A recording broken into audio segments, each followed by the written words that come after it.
আজিৰ এই সংবাদমেলত উপস্থিত থকা আমাৰ শ্ৰদ্ধাৰ সাংবাদিক বন্ধুসকল, আজি বিষয়টো আচলতে খুব গুৰুত্বপূৰ্ণ বিষয়, যাৰ বাবে সংবাদমেল যোগে আপোনালোকৰ জৰিয়তে অসমৰ ৰাইজৰ জ্ঞাতাৰ্থে খুব প্ৰয়োজন আছিল বাবে আমি সংবাদমেলৰ আয়োজন কৰিলোঁ। ইয়াৰ আজি সংবাদমেলৰ মূল কথাটোৱে হ'ল, আপোনালোক সকলোৱে জ্ঞাত যে যোৱা প্ৰায় 1.5 মাহ আমাৰ যি গুৱাহাটী বিশ্ববিদ্যালয়ৰ যিগৰাকী উপাচাৰ্য ননীগোপাল মহন্ত ডাঙৰীয়া, তেখেতৰ বিৰুদ্ধে মই কিছুমান অভিযোগ দিছিলোঁ। আপোনালোক সকলোৱে জ্ঞাত, সকলোৱে বাতৰি পৰিৱেশন কৰিছিলোঁ। বিভিন্ন ধৰণৰ অভিযোগ, তাত নিযুক্তি, ধনৰ লেনদেন, ঠিকাৰ লেনদেন, বহু ধৰণৰ বিভিন্ন অভিযোগ দিয়াৰ পিছদিনাখনে তেখেতে প্ৰথমে মানহানি গোচৰ দিম বুলি এটা ভাবুকি দিলে সংবাদ মাধ্যমৰ জৰিয়তে। দুলু আহমেদে মিছা কথা কৈছে, মানহানিৰ গোচৰ দিম বুলি ক'লে। আৰু ময়ো ৰখি আছিলোঁ যে মানহানিৰ গোচৰ দিব, কিন্তু আজি 50 দিন অতিক্ৰম কৰিলে, না মানহানি গোচৰ দিলে, না তেখেতসকলৰ কিবা ননীগোপাল মহন্তৰ পৰা আইনী জাননী আহিল, একো নাই আহিল। মাজতে কোনোবা সৰু সৰু RSSৰ ল'ৰাৰ জৰিয়তে মই দেখিছোঁ ফটো, পাণবজাৰ ক্ৰাইম ব্ৰাঞ্চত মোৰ বিৰুদ্ধে কিছুমান ভুৱা গোচৰ দিছে যে মই সাম্প্ৰদায়িক মন্তব্য দিছোঁ বা মই অসমৰ পৰিৱেশ নষ্ট কৰিছোঁ, ক্ৰাইম ব্ৰাঞ্চত দিছে। এইটো আজি 10 দিনমানৰ কথা। আচলতে অসমৰ ৰাইজে জানে যে মই ননীগোপাল মহন্তৰ বিশ্ববিদ্যালয়ত হৈ থকা দুৰ্নীতিৰ বিষয়েহে কৈছিলোঁ, বিৰুদ্ধেহে কৈছিলোঁ। তাত কোনো সাম্প্ৰদায়িকৰ কথা প্ৰশ্ন অহাই নাই। গতিকে সেই গোচৰটোক মই গুৰুত্ব দিয়া নাই, আৰু সেই গোচৰত মোক আজিলৈ মোৰ ষ্টেটমেণ্ট ল'ব মাতিও পঠোৱা নাই। ইমান অভিযোগ প্ৰতি অভিযোগ চলি থকাৰ পিছতো তেখেতে আৰু এটা সাহস কৰিছে ননীগোপাল মহন্ত। মই যোৱা 27 তাৰিখে আমাৰ যোৱা অক্টোবৰ মাহৰ কথা ক'লোঁ, শেষৰ ফালে মই আৰু এটা অভিযোগ দিছিলোঁ যে অসমত ইমান গণ্যমান্য ব্যক্তি থকাৰ পিছতো ননীগোপাল মহন্তই অৰুণাচলৰ উপ মুখ্যমন্ত্ৰীগৰাকী, যিগৰাকী বিৰাট ধনী লোক বুলি সকলোৱে জানে, তেওঁ 3বাৰ নে 4বাৰৰ তেওঁ মন্ত্ৰী আছিলে, তেওঁক আমাৰ গুৱাহাটী বিশ্ববিদ্যালয়ৰ পৰা অনাৰী ডক্টৰেট ডিগ্ৰী দিছিলে, তাতো লেনদেন হৈছিলে, ক'ৰ পৰা কি হৈছিলে সকলো কথা ক'লোঁ মই। সেই বিষয়টো বাৰু আহিম পিছত, কাৰণ মই ইতিমধ্যে কিয় দিলে তেখেতক ডক্টৰ ডিগ্ৰীটো, অসমৰ মানুহ কিয় নাপালে, অসমৰ গণ্যমান্য ইমান থকাৰ পিছত কিয় নাপালে, কোন বডিয়ে পাছ কৰিলে, চৰকাৰৰ কি ভূমিকা আছিল, এইবিলাক লৈ মই ইতিমধ্যে RTI দাখিল কৰিছোঁ। সময় অহা নাই যিহেতু মই কথাটো ৰাজহুৱা কৰা নাই, সেইটো বিষয় চলি আছেই। তাৰপিছত যোৱা পৰহিৰ কথা, 11 নৱেম্বৰৰ কথা, এইটো খুব আজি সংবাদমেলৰ গুৰুত্বপূৰ্ণ প্ৰশ্ন এইটোৱেই। যোৱা 9 মে 2025, 9 মে গুৱাহাটী বিশ্ববিদ্যালয়ৰ 7টা পদবীৰ বাবে বিজ্ঞাপন দিছিলে। পদবীকেইটা মই কৈ দিওঁ।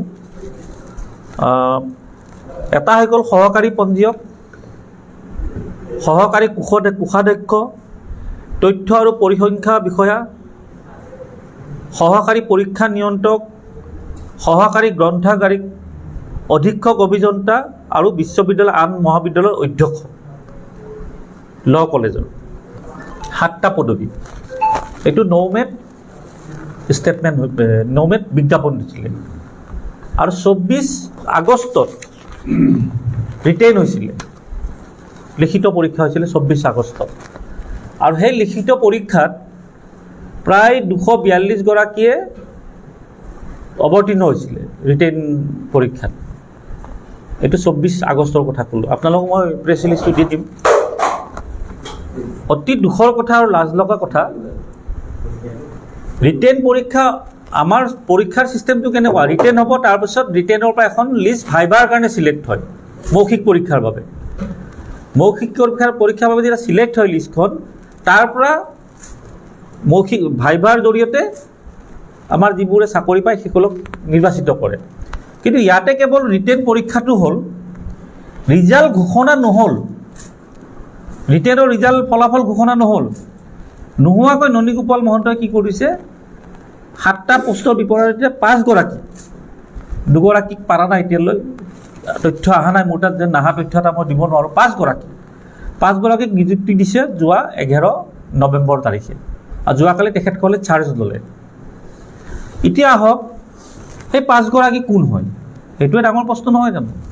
যে 7টা পদবীৰ বাবে 5গৰাকীক নিযুক্তি দিছে, ৰিটেইনৰ ফলাফল ঘোষণা নকৰাকৈ দিছে, আৰু ভাইবাত তেখেতৰ ঘনিষ্ঠ 4-5গৰাকী বা 10গৰাকীক মাতি আনি তাৰে পৰা নিৰ্বাচিত কৰিছে, আৰু যোৱা পৰহি তেখেতসকলে সেই চাকৰিত নিযুক্তি পাইছে, আৰু যোৱাকালি তেখেতসকলে তাত যোগদান কৰিলে চাকৰিত। সেই নামকেইটা কৈ দিওঁ, খুব মানে এইটো গুৰুত্বপূৰ্ণ নাম, আৰু খুব অসমৰ ৰাইজেও গম পাব যে গুৱাহাটী বিশ্ববিদ্যালয়ত কি চলি আছে। প্ৰথমতে আহক আপোনালোকে সহকাৰী পঞ্জীয়ক, যিগৰাকী এছিষ্টেণ্ট ৰেজিষ্ট্ৰাৰ হীৰকজ্যোতি শৰ্মা। আকৌ কৈছোঁ, এছিষ্টেণ্ট ৰেজিষ্ট্ৰাৰ হীৰকজ্যোতি শৰ্মা কালি যোগদান কৰিলে বা তেওঁ নিৰ্বাচিত হৈছে চাকৰিৰ বাবে। এগৰাকী সক্ৰিয় RSS কৰ্মী, সকলোৱে জানে, মই নকলেও জানে, RSSৰ সদস্য, খুব এক্টিভ ভূমিকাত আছিলে।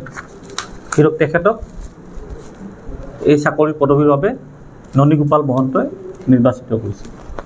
দ্বিতীয়গৰাকী আহক আপোনাৰ তথ্য আৰু পৰিসংখ্যা বিষয়া, ইনফৰমেশ্যন এণ্ড ষ্টেটিক্স অফিচাৰ প্ৰাৰ্থনা শৰ্মা। কোন প্ৰাৰ্থনা শৰ্মা? এতিয়া আপোনালোকে নিশ্চয় জানিব চেষ্টা কৰিছে কোন প্ৰাৰ্থনা শৰ্মা। প্ৰাৰ্থনা শৰ্মাৰ স্বামী হৈ গ'ল ASP গীতাৰ্থদেৱ শৰ্মা। অলপতে বাক্সা জিলাত যেতিয়া শ্যামকানু মহন্তক লৈ গৈ আছিলে, তাত গুলীচালনাৰ ঘটনা সংঘটিত হৈছিল তেওঁৰ নিৰ্দেশত, আৰু তেওঁৰ পত্নীয়ে এই পদবীৰ বাবে গুৱাহাটী বিশ্ববিদ্যালয়ৰ বাবে নিৰ্বাচিত হৈছিল, যোগদান কৰিলে। প্ৰাৰ্থনা শৰ্মা ASP গীতাৰ্থদেৱ শৰ্মাৰ পত্নী। 3 নম্বৰত আহক সহকাৰী পৰীক্ষা নিয়ন্ত্ৰক, এছিষ্টেণ্ট কণ্ট্ৰলাৰ অফ এক্সামিনেশ্যন লুকু ডেকা। লুকু ডেকা গুৱাহাটী বিশ্ববিদ্যালয়ৰ বৰ্তমান যিগৰাকী পঞ্জীয়ক উৎপল শৰ্মা, একেবাৰে লাগালাগি ঘৰ, আপোনালোকে যাব, কেমেৰাটো লৈ যাব, ভাল পাব। আৰু লুকু ডেকাৰ বৰ্তমান যিগৰাকী পঞ্জীয়ক উৎপল শৰ্মা, তেখেতৰ পুত্ৰৰ টিউশ্যন কৰায়, তেওঁ পদবী পাইছে এছিষ্টেণ্ট কণ্ট্ৰলাৰ অফ এক্সামিনেশ্যন লুকু ডেকা। 4 নম্বৰত আহক এছিষ্টেণ্ট ট্ৰেজাৰাৰ গীতাশ্ৰী শৰ্মা, ননীগোপাল মহন্তৰ পৰিয়ালৰ লগত খুব ঘনিষ্ঠ, ওলাই যাব এইবিলাক তথ্য মই দিম, গতিকে তেখেতক গীতাশ্ৰী শৰ্মাক এছিষ্টেণ্ট ট্ৰেজাৰাৰ পোষ্টৰ বাবে নিৰ্বাচিত কৰিছে ননীগোপাল মহন্তই। 5 নম্বৰ আহক সহকাৰী গ্ৰন্থাগাৰী কণিকা মালাকৰ। কণিকা মালাকৰ হৈ গ'ল ননীগোপালৰ অতিকৈ ঘনিষ্ঠ, আৰু নিৰ্বাচিত কমিটি যিখন থাকে তাৰে এগৰাকীৰ তেখেতৰ পৰিয়ালৰ সদস্য কণিকা মালাকৰ। এই 5টা পদবীৰ বাবে তেখেতসকলে ননীগোপাল মহন্তই ক্ষমতাৰ অপব্যৱহাৰ কৰি নিযুক্তি প্ৰক্ৰিয়া ফলাফল ঘোষণা নোহোৱাকৈ, ৰিটেন টেষ্ট ঘোষণা নোহোৱাকৈ তেখেতসকলে এই পদবীত নিযুক্তি দিছে। এইটো এটা খুব লাজ লগা কথা। যোগ্যসকল বঞ্চিত হৈছে। ৰাজনৈতিক প্ৰভাৱ খটুৱাই কণিকা মালাকৰে হওক বা গীতাশ্ৰী শৰ্মাই হওক, ননীগোপাল মহন্তৰ জড়িত হওক, RSSৰ কৰ্মীয়ে হওক, পুলিচ অফিচাৰৰ পত্নীয়ে হওক, এইবিলাক সমগ্ৰ এটা দুৰ্নীতি হৈছে। তদন্ত বিচাৰিছোঁ, ভাবিব লগা একো নাই, তদন্তটো নিদিয়েই, আমিতো তদন্তৰ দাবী কৰিছোঁ। চৰকাৰে কি কৰে চৰকাৰৰ কথা। মূল কথাটো হৈ গ'ল, এটা কথা আপোনালোকে আজি নকলেও নহ'ব, যে সকলো জাতি ধৰ্মত কিছুমান বেইমান সুবিধাবাদী বদমাছ কিছুমান থাকে, কেৱল সুবিধাবাদী চৰিত্ৰ তেখেতসকলৰ। হিন্দুৱে হওক বা মুছলমানে হওক বা খ্ৰীষ্টানে হওক বা সকলোতে থাকে।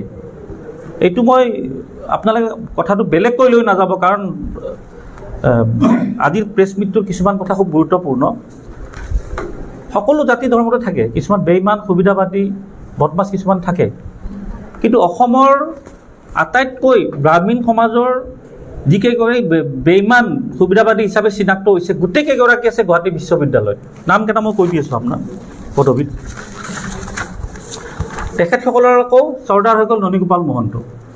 এইটো মই কোনো গ্ৰামীণ সমাজক ঠাট্টা কৰি কোৱা নাই, মই আগেই কৈছোঁ যে হিন্দু মুছলিম সকলো জাতি ধৰ্মত কিছুমান বেইমান সুবিধাবাদী লোক থাকে।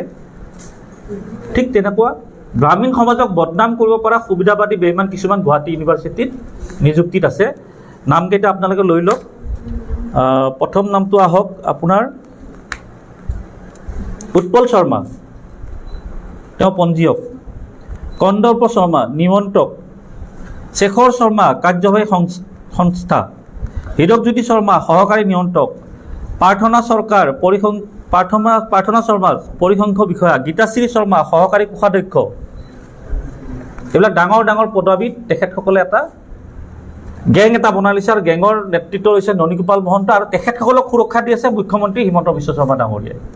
এইটো খুব লাজ লগা বিষয়। মই আকৌ কৈছোঁ যে ব্ৰাহ্মণ সমাজক মই ঠাট্টা কৰি কোৱা নাই, কিন্তু ব্ৰাহ্মণ যেনেকৈ প্ৰতিটো জাতি জনগোষ্ঠীত কিছুমান বেইমান সুবিধাবাদী লোক থাকে, ঠিক তেনেকৈ ব্ৰাহ্মণ সমাজতো আছেতো। আৰু সেই গোটেইবোৰ গৈ পৰিছে গুৱাহাটী ইউনিভাৰ্চিটিত এটা গেং বনাই লৈছে। তাৰ সেই গেঙৰ মুখ্যগৰাকী হ'ল ননীগোপাল মহন্ত আৰু তেখেতসকলক সুৰক্ষা দিছে অসমৰ মুখ্যমন্ত্ৰী দুগৰাকী। ইমান অভিযোগ অহাৰ পিছতো আকৌ এই দুৰ্নীতি কৰি অবৈধভাৱে চাকৰি দিছে। যোৱা অভিযোগৰ বিৰুদ্ধে মোৰ বিৰুদ্ধে মানহানি গোচৰ দিম বুলি এতিয়ালৈ গোচৰ দিব পৰাই নাই। এতিয়ালৈ 50 দিন হ'ল গোচৰ দিয়াই নাই, তাৰপিছত নিযুক্তি দিছে। গতিকে কি পৰ্যায়ত তেখেতসকলে সমতাৰ অপব্যৱহাৰ কৰি আছে এই নিযুক্তিয়ে প্ৰমাণ কৰে। সেই গতিকে মই আপোনালোকক অনুৰোধ জনাইছোঁ যে এইবোৰ কথা আপোনালোকে ৰাজহুৱাকৈ প্ৰকাশ কৰক, যাতে যি ধৰণৰ দুৰ্নীতি হৈছে অসমৰ ৰাইজে গম পাব লাগে। এইটো খুব দৰকাৰ।